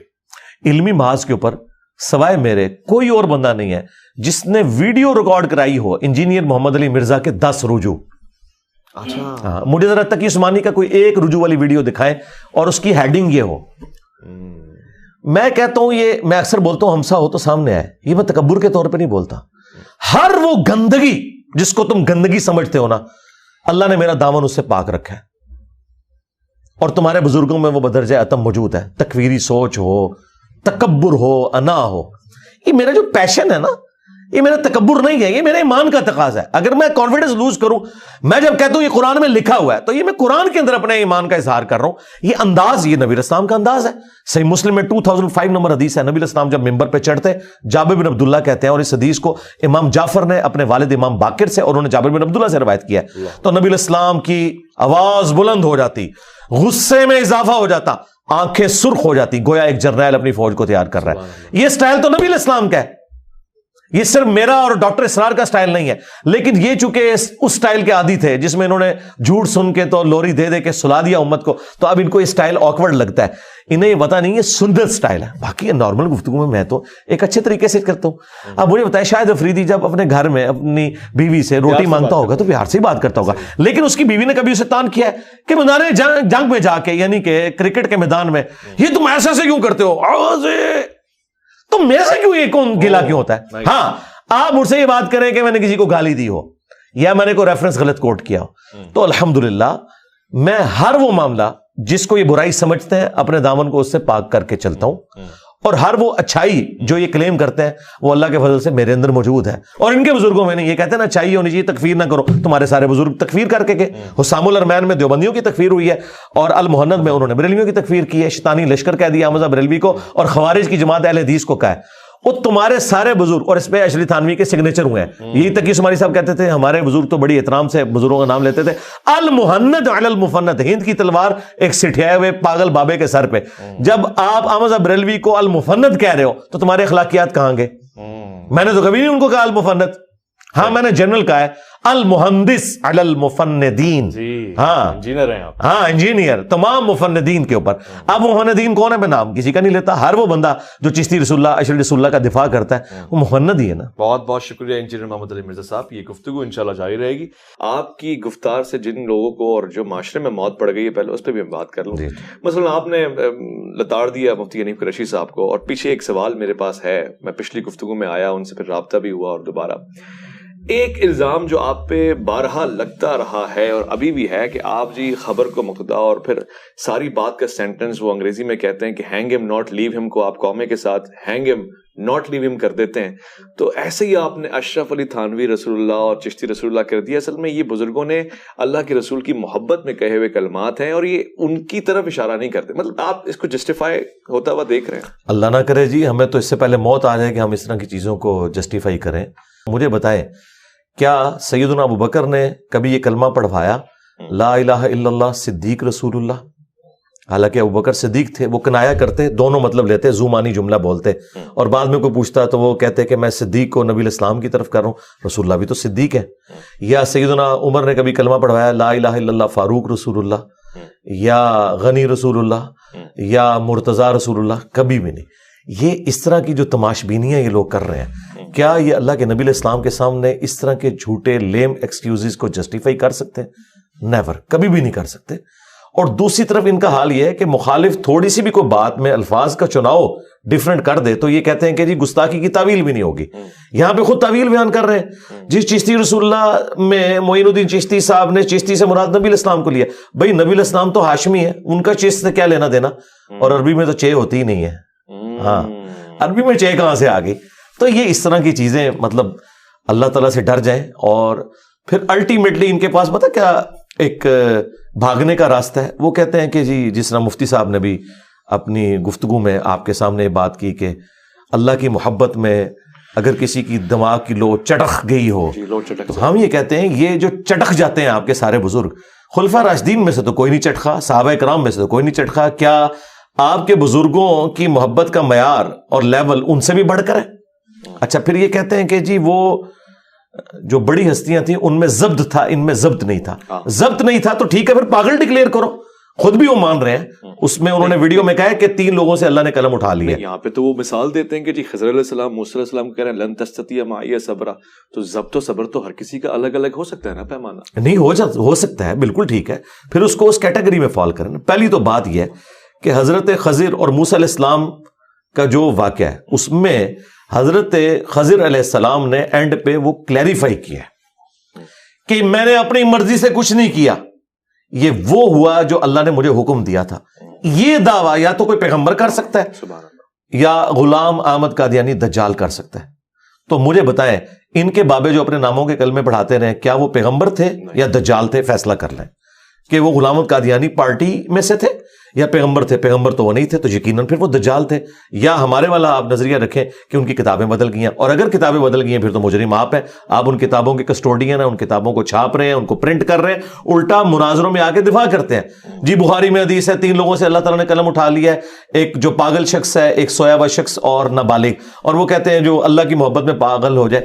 ہم یہ کہتے ہیں کہ یہ اللہ کی محبت والا تو معاملہ ہی نہیں ہے. ہم تو کہہ رہے ہیں جو گستاخیاں انہوں نے نبی الاسلام کی شان میں کی ہیں، اور آپ یہ کہتے تھے با خدا دیوانہ باش با محمد ہوشیار، تو یہ تو نبی الاسلام کی شان میں گستاخیاں ہیں. تصوف کی ٹرمز مجھے سمجھ ہے، اللہ کے فضل سے میری یہ داڑھی نہیں نکلی تھی نا، تو میں نے تصوف کی ساری بنیادی کتابیں جو یہ بڑے فخر سے پیش کرتے ہیں وہ میں نے اس وقت پڑھ لی تھی. کشف المحجوب پڑھ لی تھی، کیمیاء سعادت پڑھ لی تھی، مکاشفۃ القروب، منہاج العابدین، رسالہ قشیریہ، یہ وہ ساری کتابیں ہیں جو ان کا فخر ہے. تذکرۃ الاولیاء جس میں ان کے سارے بزرگوں کے واقعات ہیں. اس وقت ہم بھی یہ تعویلات کرتے تھے، لیکن بات یہ ہے کہ نبی الاسلام کی شان میں جو بندہ گستاخی کر رہا ہے، لوائی اعظم من لوائی محمد، اور یہ کہہ کے کہ اللہ ان کے منہ سے بول رہا ہے، نعوذ باللہ، یہ تو رسول اللہ کے بارے میں بھی عقیدہ نہیں ہے کہ ان کے منہ سے اللہ بولے گا. اور دوسرا ٹیکنیکل فالٹ یہ ہے کہ قیامت کے دن تو جھنڈا ہے ہی ایک ہے، اور وہ ہے اللہ کا جھنڈا جو رسول اللہ کے ہاتھ میں ہوگا. اس کے علاوہ اللہ نے کوئی پیرلل میں اپنا کوئی جھنڈا لانچ کیا ہوا ہے؟ تو ایسی بات کوئی نہیں ہے. ان کے جواب میں وہ کہتے ہیں صحیح اسناد سے حدیث ثابت ہیں کہ رسول اللہ صلی اللہ علیہ وسلم کا جھنڈا تو حضرت علی کے ہاتھ میں ہے. جی جی. تو وہ جو اللہ کے رسول کے ہاتھ میں جھنڈا ہے وہ تو حضرت علی والا جھنڈا ہے، یعنی یہ 2 الگ الگ جھنڈے تو ہو گئے. تو چشتی رسول اللہ یا پھر اس کے علاوہ دیگر صوفیہ کے ہاتھ میں جو ہے وہ تو اس کی نمائندگی ہو رہی ہے. جی دیکھیں، یہ پڑھے لکھے بندے سے جب آپ بات کریں گے تو پھر میں پلانٹ ارتھ سے باہر چھکا ماروں گا. یہ جنگ کا جو جھنڈا ہے اس کا شفاعت کے جھنڈے کے ساتھ کیا لینا دینا؟ کیا ان کا یہ عقیدہ ہے کہ قیامت کے دن جو شفاعت کا جھنڈا ہے وہ حضرت علی نے اٹھایا ہوگا یا عیسیٰ ابن مریم نے اٹھایا ہوگا؟ وہ تو ہمارا فخر ہے. عسیٰ ان یبعثک ربک مقاما محمودا، یہ مقام محمود صرف نبی الاسلام کی خاصیت ہے. یہ بات اگر مولا علی کے سامنے ہوتی نا تو مولا علی وہی کچھ کرتے ان کے ساتھ جو مرہب کے ساتھ کیا تھا. اور وہ کہتے ہیں ظالمو، تم علی کو جو رسول اللہ کا خادم ہے اس کو لا کے شفاعت کے اس معاملے میں کھڑا کر رہے ہو پیرلل میں. اور مجھے بتائیں جب نبی الاسلام کا جھنڈا حضرت علی کے ہاتھ میں ہوتا تھا تو وہ جہاد فی سبیل اللہ ہو رہا ہوتا تھا نا، تو اس وقت اللہ کا جھنڈا کس کے ہاتھ میں ہوتا تھا؟ کیونکہ اللہ کے نام میں جہاد ہو رہا ہے، جھنڈا تو ایک ہی ہوتا تھا. تو قیامت کے دن بھی ایک ہی جھنڈا ہے، اس کا نام ہے لواء الحمد. اور بخاری مسلم کے الفاظ ہیں انا سید الاولین والآخرین، میں جتنے گزر چکے جتنے آنے والے میں ان کا سردار ہوں. پھر نبی الاسلام نے کہا اس لیے کہ سب کے سب لوگ اپنے سفارشی کو جب تلاش کریں گے تو آدم علیہ السلام کے پاس جائیں گے، وہ اپنی جان کی فکر میں ہوں گے، وہ کہیں گے مجھ سے غلطی ہوئی تھی، حالانکہ وہ معاف ہو چکی ہے. یوں کرتے ہوئے نوح علیہ السلام، پھر عیسیٰ علیہ السلام، موسیٰ علیہ السلام، مختلف پیغمبروں سے ہوتے ہوئے الٹیمیٹلی جب عیسیٰ ابن مریم کے پاس آئیں گے وہ کہیں گے آج ایک ہی شخص ہے جس کے ہاتھوں پر شفاعت کا دروازہ کھلے گا، تو محمد رسول اللہ کے پاس جاؤ. نبی علیہ السلام کہتے ہیں کہ میں اس وقت پھر اللہ تعالیٰ کی حمد کروں گا ان الفاظ میں جو اللہ تعالیٰ مجھے اسی وقت تعلیم فرمائے گا. اور اس حمد کی برکت سے میں جب تک اللہ چاہے گا میں سجدے میں رہوں گا، اور پھر اللہ تعالیٰ حکم دے گا کہ اے محمد سر اٹھائیے، آپ بات کریں، آپ کی بات سنی جائے گی، آپ شفاعت کریں، آپ کی شفاعت قبول کی جائے گی. نبی علیہ السلام کہتے ہیں میں خطیب ہوں گا تمہارا. تو نبی علیہ السلام تو انڈیویجول پرسنالٹی ہیں قیامت کے دن کے مہمان خصوصی. اور پھر نبی علیہ السلام نے کہا چاہو تو قرآن پڑھ کے دیکھو، عسیٰ ان یبعثک ربک مقاما محمودا، اے نبی ہم عنقریب آپ کو اس مقام پر فائز کرنے والے ہیں جہاں ہر شخص آپ کی حمد کرے گا. مقام محمود یعنی ایسا مقام جہاں پہ جو بندہ فائز ہے اس کی لوگ حمد کریں گے. قیامت کے دن کے مہمان خصوصی ہمارے محبوب صلی اللہ علیہ وآلہ وسلم ہے، اور اس منصب میں انہیں تو ابراہیم خلیل اللہ شیئر نہیں کر سکتے، تو سیدنا علی کیسے شیئر کر سکتے ہیں، یا کوئی اور کوئی شخص کیسے کوئی دعویٰ کر سکتا ہے. اور میں آپ کو بتاؤں صحیح مسلم کی حدیث ہے، نبی علیہ السلام نے فرمایا قیامت کے دن تمام انبیاء، تمام انسان میری طرف متوجہ ہوں گے، حتیٰ کہ ابراہیم خلیل اللہ بھی میری طرف متوجہ ہوں گے. حالانکہ ابراہیم وہ ہیں جن کی تعریف کرتے ہوئے ہمارے نبی تھکتے نہیں ہیں. ہاں اچھا، لیکن آپ فرما رہے ہیں کہ ابراہیم میری طرف متوجہ ہوں گے، میں خطیب بنوں گا سب کا. اچھا، اور اسی کو اعلیٰ حضرت نے ایک شعر میں کہا ہے وہ جہنم میں گرا ان سے جو مستغنی ہوا ہے خلیل اللہ کو حاجت رسول اللہ کی. یا اعلیٰ حضرت نے اس صحیح مسلم کی حدیث کا ترجمہ کیا ہے. مجھے بتائیں اب یہ گراوٹ کا لیول ہے ان بابوں کے ماننے والوں کا کہ کل تک یہ عشق رسول کے کسٹوڈین تھے, آج انجینئر صاحب کو ان کو عشق رسول سکھانا پڑ رہا ہے. تو لہٰذا ہمارا یہ مقدمہ بالکل درست ہے کہ انہوں نے عشق رسول کا صرف ایک میک اپ کیا ہوا تھا, اصل میں یہ عشق باباؤں میں گرفتار ہیں. لیکن انہوں نے چونکہ یہ اپنا چورن بیچنا تھا تو مسلمان تو وہ بات مانتا ہے جو اللہ کے نبی علیہ السلام کے راؤنڈ سینٹرڈ ہو. اسی لیے یہ ہر بات کو قرآن و سنت میں فٹ کرنے کی کوشش کرتے ہیں تاکہ رسول اللہ کی بھولی بھالی امت کو دھوکہ دینے کی کوشش کریں. اور میں آپ کو بتاؤں یہی وجہ ہے کہ میں خود ان دھوکہ بازوں میں شامل تھا, لیکن جیسے ہی مجھ پہ حقیقت کھلی تو میں نے کہا یار یہ تو بڑا دھوکہ, انہوں نے رسول اللہ کے نام پہ مجھے دھوکہ دیا ہے. تو میں نے پھر اس سسٹم کو للکارا ہے. اسی تو ہم عرض کرتے ہیں کہ وہ بھی کیا دن تھے, ہم بھی ایک جن تھے, آج ہم دیو ہیں, جنوں کے بھی پیو ہیں, یعنی ان مولوی جنوں کے. اللہ اکبر. خوبصورت. میرے خیال خاطر خواہ جواب چلا گیا آپ کی طرف سے, اور ویٹ کرتے ہیں کوئی اکابر میں سے بڑا آدمی اگر اس کا جواب نہیں آئے گا جی, ٹائم قیامت تک ہے. یہ میری کرامت ہے اور مجھے خوشی ہوگی کہ میری یہ کرامت غلط ثابت ہو اور کوئی ان کے اکابرین میں سے بندہ باہر آ جائے. اور یہ بھی میں ان کی خواہش پہ کروں, مجھے کوئی خواہش نہیں. ان کے کہیں بھولے بھالے جو چند لوگ بھیڑیں بچ گئی ہیں نا, جن کو یہ زوم ہے کہ فلاں اگر آ گیا نا تو انجینئر صاحب کو بھگا دے گا, نہ سرکار ماں نے ایسا کوئی بندہ نہیں جمیا, نہ مرے ہوئے میں سے نہ زندوں میں سے جو انجینئر صاحب کے قرآن و سنت کے دلائل کا مقابلہ کر سکے. انجینئر صاحب کا نہیں, انجینئر صاحب جو قرآن و سنت سے دلائل لا کے رکھ رہے ہیں. مجھے بتائیں کس کی جرت ہے کہ چشتی رسول اللہ یا اشرف رسول اللہ کا دفاع کرے آگے. آپ کا دعویٰ اپنی جگہ, لا تقنطوا من رحمت اللہ. مجھے امید ہے کہ شاید کسی کا ضمیر جاگے گا اور کوئی ذمہ داری سمجھے گا اپنا جواب دینا. ضرور ایک نتیجہ تو ہم نے حاصل کر لیا ہے, اور ساتھ ساتھ یہ للکار بھی چلی گئی, یہ پیغام بھی چلا گیا ہے. جو مشائخ ہیں, جو اکابر ہیں, جو سربراہ ہیں, جو اپنے اپنے مسالک میں ایک چہرہ رکھتے ہیں, وہ آئیے بیٹھ جائیے اور گفتگو میں سوالات کا جواب دیجیے. میں ضامن بننے کو تیار ہوں, اور میں دیکھ رہا ہوں اور سن رہا ہوں کہ یہاں بڑا کانفیڈنس ہے, خود اعتمادی ہے. اب سوال آپ کی طرف ہے, مجھے یقین ہے کہ کوئی بہتر جواب آئے گا. اپنا خیال رکھیں گے آپ. میں اور مولانا میں ویس ربانی کو دیجیے گا اجازت.